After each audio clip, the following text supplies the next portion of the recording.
రాష్ట్రంలో ఏం జరుగుతుందో ఒకసారి ఆలోచన చేసుకుంటే అనేకమైనటువంటి హామీలు దాదాపుగా 420 హామీలు ఇచ్చి అధికారంలోకి వచ్చినటువంటి కాంగ్రెస్ పార్టీ ఇవాళ ఎవరి కోసం ఏం చేస్తుందో ఒకసారి ఆలోచించుకోవాలి. నిజంగా నిన్న జగిత్యాల వచ్చే ముందే ఒక రైతన్న ఒక మంచి మెసేజ్ పెట్టింది. ఎండిపోయినటువంటి తన పొలాన్ని చూపించుకుంటూ బాధపడుకుంటూ మన మంగళ దగ్గర సారంగపూర్ మంగళ గ్రామానికి సంబంధించినటువంటి రైతు పెట్టినటువంటి మెసేజ్ చూస్తే కళ్ళకు నీళ్ళు వచ్చేటటువంటి పరిస్థితి.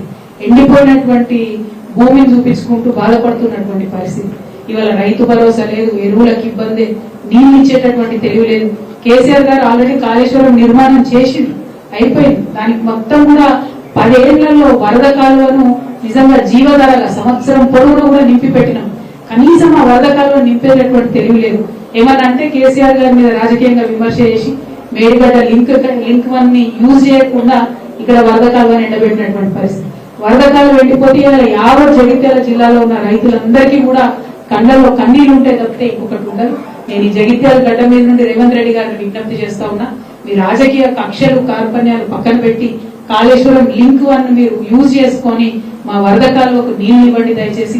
జగిత్యాలలో భూములు ఎండిపోయే పరిస్థితి ఉన్నది, చెప్పులండిలో భూములు ఎండిపోయేటటువంటి పరిస్థితి ఉన్నది, అక్కడ పెద్దపల్లిలో భూములు ఎండిపోయేటటువంటి పరిస్థితి ఉన్నది.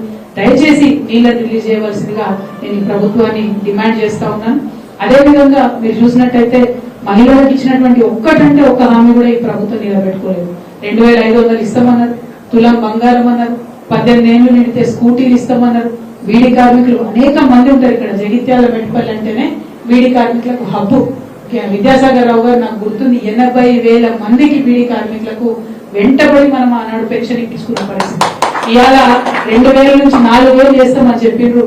కనీసం బీడీ కార్మికుల గురించి మహిళల గురించి ఒక్కనాడంటే ఒక్కనాడు కూడా ఈ రాష్ట్ర ముఖ్యమంత్రి మాట్లాడకపోవడం నిజంగా కూడా శోచనీయం. మహిళలను ఇంత చిన్న చూపు చూస్తున్నటువంటి ముఖ్యమంత్రి గారికి ఖచ్చితంగా కాలం గుణపాఠం నేర్పిస్తుందని కూడా నేను ఈ సందర్భంగా తెలియజేస్తా ఉన్నాను. ఇక విద్యార్థులకైతే ఎన్ని మాటలు చెప్పిరో మీకు తెలుసు. జాబ్ క్యాలెండర్ ఎక్కడుందో అడగాలి.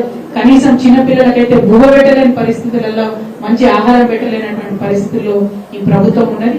కాంగ్రెస్ పార్టీ ప్రభుత్వం చేస్తున్నటువంటి తప్పులను తెలంగాణ సమాజం చూస్తున్నది. తప్పకుండా తప్పులు ఒకనాడు నిండుతాయి. శిశుపాలను కూడా 100 తప్పులు అయ్యేంత వరకు వెయిట్ చేసి చూసిన కాలం ఆ తర్వాత క్షమించలేదు. కాంగ్రెస్ పార్టీ కూడా రాబోయే రోజులలో అదే జరగబోతా ఉన్నది.